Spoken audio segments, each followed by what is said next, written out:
Brace yourself. This week we're going to be talking about a woman who not only lost her husband, but also her 2 sons. Stay tuned. Welcome to Bearded Ministry. My name is Josh Nichols, and this is Monday Minute. Monday Minute is a place where we get your week started off with a quick Bible study, and currently we're going through our Women of the Bible series. So if you're new here, go check out some of the previous videos, but if you've been here before, you know what time it is, and it's time to get your week started off with some of that Old Testament knowledge. Come on!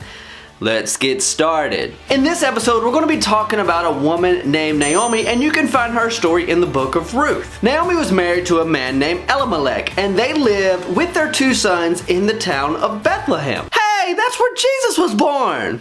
Exactly. Well, during this time period, a famine hit, so Naomi and her family, they end up relocating to a place called Moab. Now, after moving to Moab, Naomi's husband ends up passing away, and she is now left with just her 2 sons. Then each of her 2 sons actually end up marrying women from Moab. One of them marries a woman named Orpah, and the other ends up marrying a woman named Ruth. Aww, happily ever after, right? Well, not exactly. 10 years later, both of her sons end up dying.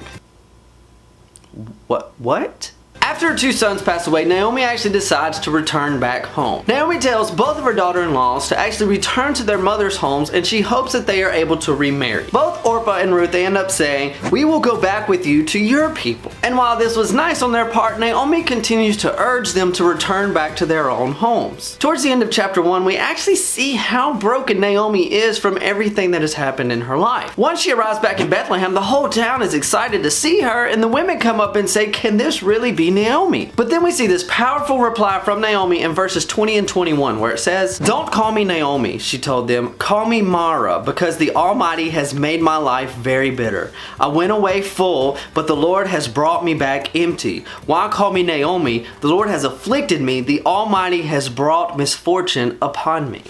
And that's where we're going to end this week's episode of Monday Minute. But please come back next week where we're going to continue the story of Naomi with another woman. Can you guess who it is? If you know who it is, go ahead and comment down below. And I promise there's good to come from the end of Naomi's story, so come back next week, okay? But until then, get out there and be a light in this dark world, okay? Peace!